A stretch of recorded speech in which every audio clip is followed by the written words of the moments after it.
이번 화에도 춘추 시절부터 현재까지 보존되어 있는 12개의 학파인 소설가, 의가, 농가, 잡가, 명가, 음양가, 종행가, 병가, 도가에 이어 묵가에 대하여 알아보도록 하겠습니다. 묵가의 대표인물인 묵자의 본명은 묵적으로 출생지가 하남과 산동이었다는 설과 상나라의 왕족 출신으로 송나라에서 귀족으로 지냈으나 나중에 평민으로 강등되었다는 설이 있습니다. 묵자는 수공업자로 생활을 유지하고 초신을 신은 채 여러 나라를 돌아다니며 처음에 유가를 배우며 제자들을 받아들이나 나중에 유가 사상을 반대하며 묵가라는 학파를 만들어냅니다. 묵자는 중국 역사상 유명한 수공업자이자 목수인데 그의 목공 기술이 탁월하여 중국에서 목공의 시조라고 불리는 로반과의 대결에서 승리할 정도였다고 합니다. 이야기는 초나라의 초해왕으로 시작되며 초해왕이 송나라를 공격하기 위하여 로반을 불러 공성기계를 만들게 하니 로반은 사람을 태워 성벽에 올릴 수 있는 운제라는 장비를 만들어내는데 이 소식을 들은 묵자는 바로 초나라로 달려가 송나라를 공격하지 말아달라고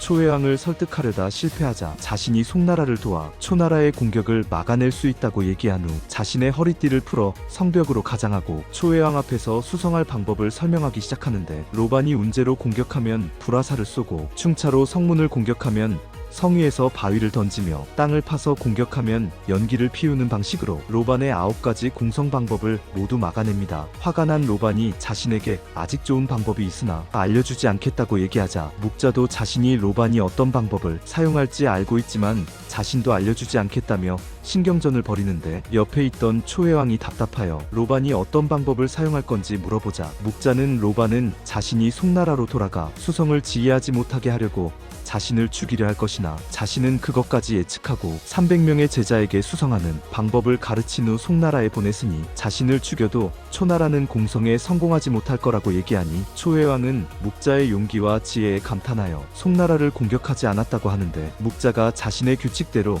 성을 지켜냈다고 하여 묵수성규라는 사자성어의 어원이 됩니다. 이외에도 묵가는 다른 학파와 다르게 기술, 과학, 논리를 중요시하여 유교를 배우던 묵자가 자신들만의 10가지 주장을 내놓으면서 유교와의 논쟁이 시작되는데 묵자는 먼저 겸해와 비공을 주장하며 여기서 겸해는 세상의 모든 사람을 사랑하라는 뜻으로 유가들이 주장하는 군주와 대신 사이, 부모와 자식 사이와 같은 신분에서 나타나는 충성과 효성을 제외한 모든 사람을 평등하게 사랑하라는 뜻이며 비공은 전쟁의 정의로움을 평가하는 것으로 죄가 없는 나라를 공격하면 공이고 죄가 있는 나라를 공격하면 주라고 칭하며 공을 멈추고 주는 합리화해야 한다고 주장합니다. 다음으로 상현과 상동인데 여기서 상현은 백성들이 현명한 사람을 군주와 대신으로 선거해야 한다는 주장이고 상동이란 군주는 똑같은 법률로 모든 사람을 대하고 대신과 백성들은 군주의 의견을 따라야 한다고 주장하니 이것 또한 유가들이 주장하는 계급사회와 모순이 발생합니다. 다음으로 천지와 명귀인데 천지란 하늘은 신분과 나이와 상관없이 모든 사람을 사랑하니 군주가 백성들을 사랑하면 복을 받을 수 있다는 뜻이고 명귀는 그 반대로 군주와 귀족들이 백성들을 학대하면 귀신의 처벌을 받을 것이라고 주장합니다. 비명이란 세상엔 태어날 때부터 정해진 운명이란 것이 존재하지 않아 부지런한 사람은 잘 살고 게으른 사람은 굶어 죽듯이 이것은 운명이 아닌 자신이 만들어낸 결과라고 주장하며 비약은 모든 사람은 공평하니 신분을 나타내는 데 사용되는 연회를 줄이라는 뜻입니다. 마지막으로 절용과 절장인데 절용은 귀족들이 사치를 즐기는 것은 백성들의 재물을 약탈하는 것과 같으니 귀족들에게 절약하는 습관을 키울 것을 요구하고 절장도 절용과 비슷한 내용으로 군주나 귀족들은 절약하는 습관을 키워 대규모의 제사나 장례를 치르지 말라는 뜻입니다. 묵자의 이런 주장은 모든 방면에서 신분관계를 중요시하는 유가와 귀족들의 반발을 받게 되었지만 춘추 시기 초반까지 묵가는 유가와 어깨를 나란히 할 정도의 학파로 성장하며 묵자가 돌아간 후부터 3가지 파벌로 형성되어 묵가의 사상을 전파하는데 진나라의 상리씨가 기술을 연구하는 반면 제나라의 상부씨는 여러 나라를 돌아다니며 변론과 봉기를 일으키는 방식으로 폭력을 반대하고 초나라의 등릉씨는 협객들로 구성되어 직접 전쟁에 참여하거나 암살하는 방법으로 나라 간의 균형을 잡습니다. 묵가는 제자들이 묵자의 일생을 다룬 묵자라는 저서 이외에도 묵자의 제자들의 사상을 담은 호비자, 수조자 등의 저서도 남기지만 묵가들은 전국시대 군주들이 받아들이기 힘든 비공이란 주장 때문에 누구에게나 필요로 하는 사람이 될 수도 있지만 누구에게나 견제해야 할 대상으로 변해버립니다. 구체적으로 설명하자면 오늘 초나라가 강하여 송나라를 공격하면 묵가들은 송나라를 도와주고 내일 송나라가 강하여 초나라를 공격하면 초나라를 도와준다는 얘기인데, 영원한 친구도 영원한 적도 없는 묵가들은 군주들의 견제 대상이 되어버려 도움을 받은 후에도 처형해버리는 패단이 생기게 됩니다. 묵가들은 또 겸해라는 주장 때문에 엄청난 기술력과 지휘력이 있어도 자신들이 직접 재물을 비축하거나 제후국을 빼앗아 백성들을 직접 통제하지 못하고 법가와 유가처럼 제후국에 머물면서 한나라의 권력을 장악할 수 없었으니 끝없는 인재 소모와 배척을 받아가던 중 한무제가 유가를 국가의 유일한 사상으로 정하면서 모든 사람들의 평등함을 강조하던 묵가는 현실과 이상주의란 모순 속에서 사라지게 됩니다. 묵가의 기술과 사상을 적절하게 표현한 중국의 유덕화, 판빙빙, 한국의 안성기, 최시원 등 배우님들이 출연해주신 2006년 상영한 묵공이란 영화가 있는데, 궁금하신 분들은 꼭 보시길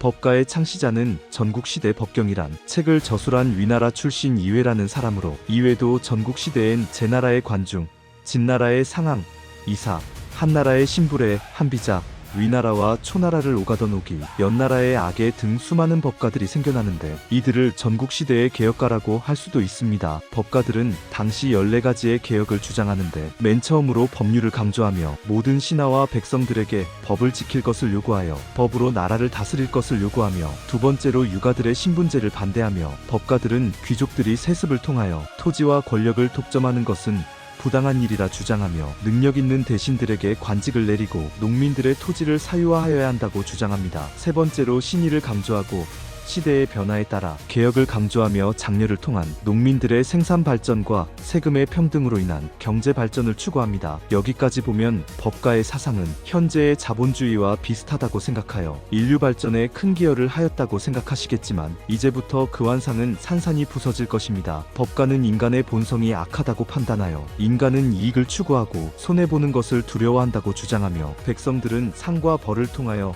나라에 공헌하게 하고 통치자는 술을 통하여 나라를 다스리게 하는데, 여기에 술은 알코올이 담긴 액체가 아니고 덕으로 상대방의 인정을 받거나 인의를 베풀어 상대방의 존중받는 방식이 아닌 권력과 법으로 상대방을 순종하게 하거나 책략과 수단을 이용하여 대신들이 무조건 자신에게 충성하게 하고 반대하는 상대를 제압하는 권모술수를 얘기하는 것입니다. 이런 수를 바탕으로 법가는 절대적인 군주의 중앙집권을 옹호하는데, 강력한 법률과 형벌로 군주의 권력을 지키고 경제까지 발전할 수 있다고 주장하기 때문에 이것을 위해서는 강국양민이 되어야 한다고 합니다. 이 강국양민이 법가들을 현재까지 비난받게 하는 원흉인데, 진나라의 상황이 제일 먼저 주장하였다고 기록되는 이 사상은 세 가지로, 먼저 백성들의 생활 수준과 소비 능력을 제한시키고, 두 번째로 교육과 정보를 통제하여 백성들의 저항 능력을 약화시키며, 마지막으로 교육과 문화를 통하여 민중의 반항의지를 꺾는다는 것인데, 이것이 상황의 우민 정책입니다. 상황 이외에도 모든 법가들은 백성들이 가난하고 약해야만 상과 벌을 받는 것을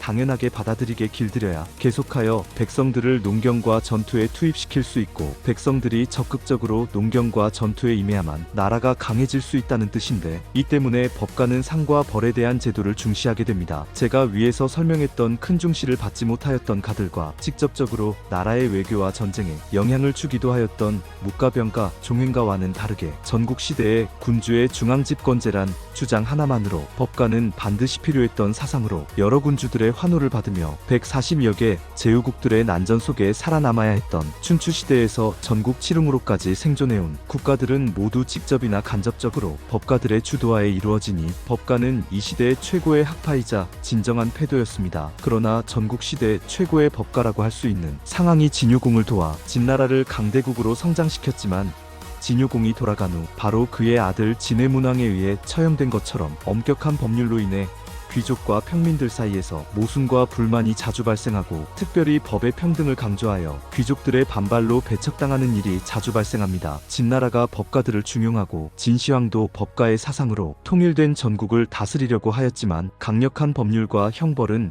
전쟁 시대에만 필요한 것으로 진나라는 자신만의 법가 사상을 전국에 보급하기 전에 멸망해버리니, 그 뒤를 이은 한나라는 그보다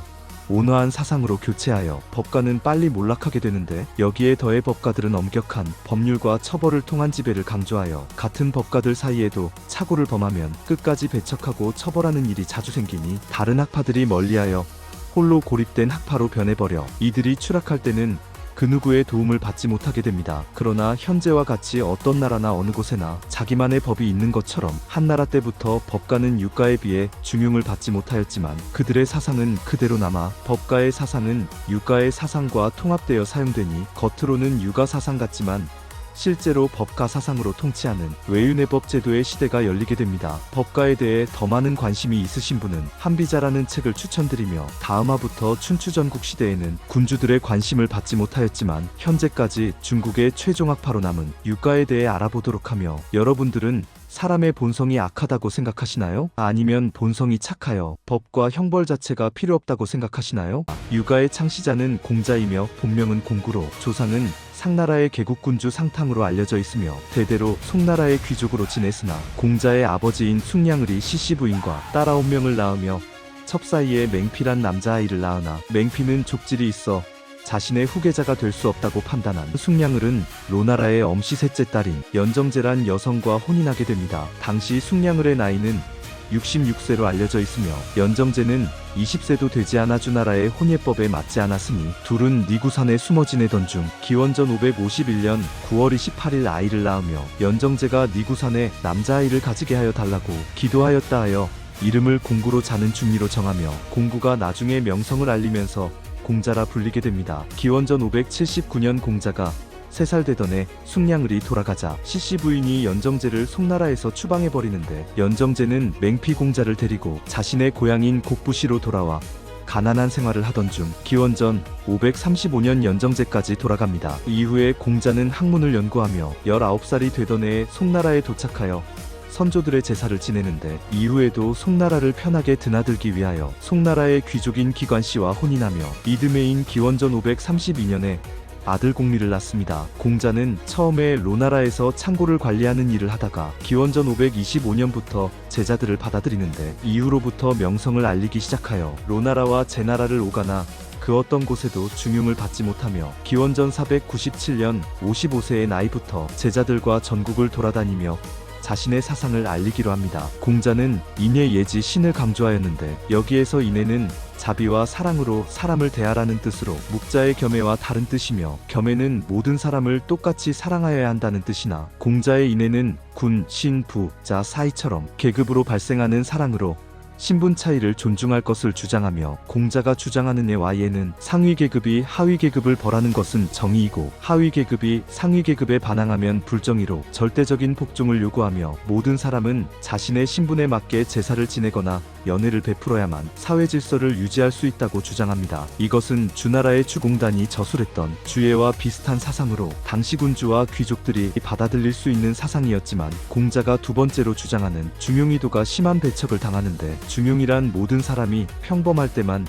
최고의 도덕을 지킬 수 있으니 모든 일에 극단적인 태도를 취하지 말고 평행을 유지하여 한다고 주장하며 군주들에게 예법과 덕목으로 나라를 다스릴 것을 요구하고 농업을 중시할 것을 요구하며 수단과 방법을 가리지 않고 이익을 취하는 상업활동은 의에 어긋난다 주장하며 상업을 경시합니다. 당시 유가는 묵가와 함께 가장 인기 있는 학파로 백성들 사이에선 많은 옹호를 받아 공자는 평생 동안 3,000여 명의 제자를 가르치며 전국을 돌아다녔지만 정복전쟁을 벌여 생존해야 했던 군주들은 나라의 부흥을 결정지을 수 있는 법가를 중용하니 공자는 여행 도중 여러 번 생사고비를 겪게 되며 자신을 상가집계에 비유하여 한탄하다 기원전 479년 4월 11일 73세로 돌아갈 때까지 공자와 유가 사상은 어떤 군주의 중용을 받지 못하고 자신의 고향인 곡부시 성북 쪽에 안치되니 현재에는 공림으로 불립니다. 공자가 평소에 신분과 직업을 차별 두지 않고 제자들을 가르치니 모든 사람들이 가르침을 받을 수 있었고 그중 72명은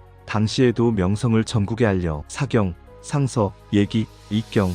춘추, 논어를 남기며 유가를 계속하여 전파하니 후세에서는 공자를 지성선사로 부르게 됩니다. 기원전 372년 추국 출신인 맹자라는 사람이 계속하여 유교를 전파시키는데 맹자의 본명은 맹가로 공자와 같이 어릴 때 아버지를 잃어 어머니와 생활하였으며 맹자의 어머니가 교육을 중시하여 3번이나 이사였다고 하여 맹모 삼천이란 사자성어까지 생겨납니다. 맹자는 어릴 때부터 공자를 숭배하여 육아를 학습하기 시작하는데, 맹자는 공자의 인정과 덕치 사상과 함께 사람은 세상에 태어날 때부터 인내의 예지와 같은 품덕을 가졌으니 이것을 유지하게 이끌어 주어야 한다는 성선론과, 나라의 기본은 백성이니 군주들은 항상 백성들의 이익을 중시하여야 한다는 민본 사상을 강조하며 제자들과 전국을 돌아다녔지만 끝까지 중용을 받지 못하고 고향에 돌아와 맹자라는 저서를 남기고 기원전 289년에 돌아갑니다. 육가에선 그 많은 유생들 중 맹자가 유일하게 공자의 경지에 도달하였다 하여 아성으로 부르며, 공자와 맹자가 태어난 산동 지역을 공맹지향이라고 부릅니다. 맹자가 평소에 수많은 어록 남겼지만 저는 특별히 두 가지만 설명하려 하는데, 맹자 등문공화에 기록된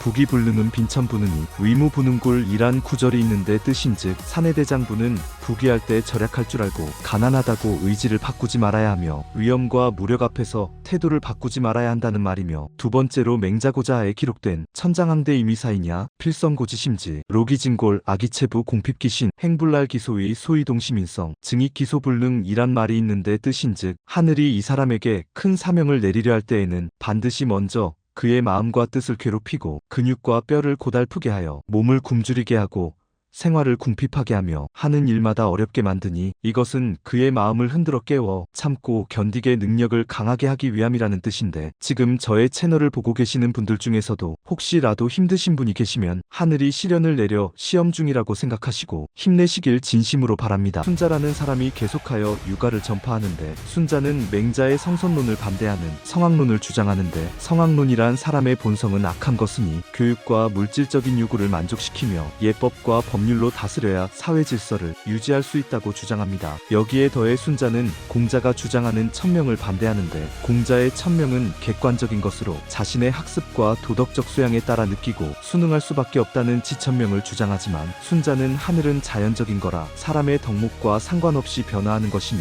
사람은 생각과 노력으로 자연과 생활 속의 곤란을 이겨낼 수 있고 자신의 운명까지 바꿀 수 있으니 너무 쉽게 운명을 받아들이지 말라는 인정승천을 주장합니다. 그러나 순자의 주장도 군주들은 받아들이지 않으며 오히려 순자의 제자였던 한비자와 이사가 나중에 법가의 대표자로 되어버리니 일부분 학자들은 순자는 육아학파가 아니라고 주장하기도 합니다. 이후 진시황이 전국을 통일해버린 후 법가들을 대거 중용하기 시작하며 진나라를 멸망시킨 한나라의 군주들은 황노학으로 나라를 다스리기 시작합니다. 황노학은 황제와 로자의 도가 사상을 바탕으로 음양가, 유가, 법가, 묵가들의 주장을 종합하여 수련과 기술 발명을 주장하며 군주들에게는 아무것도 하지 않고 자연의 순리대로 나라를 다스릴 것을 주장하는 사상입니다. 한나라 초반의 군주들은 황노학으로 400여 년 동안 전쟁을 치룬 전국을 안정시켜 문경위치라는 성세까지 만들어내는데 성공하지만, 반대로 황족들의 세력이 강해지면서 반란도 자주 발생하니 한나라의 7대 군주인 한무제는 중앙집권을 강화하기로 결심하고 동중서라는 사람을 불러들여 세 가지 질문을 한 후 동중서의 의견을 받아들여 백가의 사상을 폐지하고 육아를 독존하는 파출백가 독준유술 정책을 실시하기 시작합니다. 동중서는 현재의 하북성 경수연의 부자집 출신으로 어릴 때부터 학문을 연구하며 30세부터 학당을 꾸려 학생들을 가르치던 중 육아 사상을 알리다 관직에까지 진출하게 됩니다. 한무제는 통치를 공고하게 하는 방법과 나라를 다스리는 방법을 묻는데, 동중서는 인의로 백성들을 다스릴 것을 요구하며 군주의 권력을 강화하기 위하여 군주의 권력은 하늘이 내린 것이란 군권선수 사상을 주장하며 이것을 뒤받침시킬 천인감응 사상도 주장합니다. 동중서의 군권선수는 군주의 권력은 신이 내린 것이란 뜻으로 군주의 권력을 신성화시키고, 천인감응이란 하늘과 사람은 연결되어 있어 군주는 덕목으로 백성들을 다스려야 하고 군주가 잘못을 하면 하늘이 재해를 내려 경고하니 재해가 내릴 때면 군주가 제사를 지내야 한다는 주장입니다. 이외에도 삼강오상을 지킬 것을 주장하는데, 여기에서 삼강은 부군부로 자녀는 부모에게 복종해야 하고 신하는 군주에게 복종해야 하고 부인은 남편에게 복종해야 한다는 뜻이며, 오상은 인내 예지 신입니다. 동중서는 국가의 통치를 강화하기 위해서는 사상부터 통일해야 한다며 춘추 시기부터 시작되었던 여러 사상을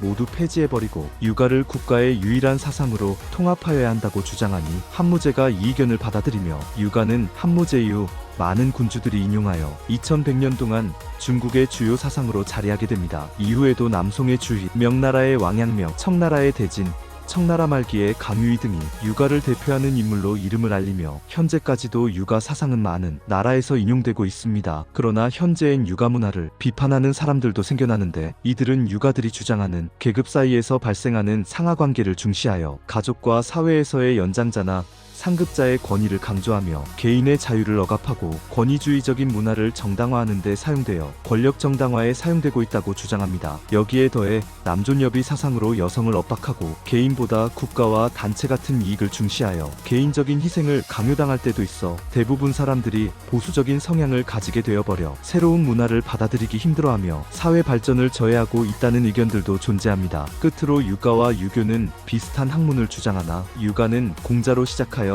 역대 육아들의 경전을 연구하며 학문을 전파하는 학파로 철학과 이론을 중심으로 하고, 유교는 유, 순, 우에 이어 공자와 역대 공적이 높은 황제들을 위하여 제사를 올리며 신앙으로 자신의 도덕과 수양을 키우는 종교적 집단입니다. 다음화부터 위에 설명드린 학파들이 활약을 보여주는 춘추전국 시대에 대해 알아보도록 하겠습니다. 여러분들의 구독과 좋아요는 항상 저에게 가장 큰 힘과 용기가 되어줍니다.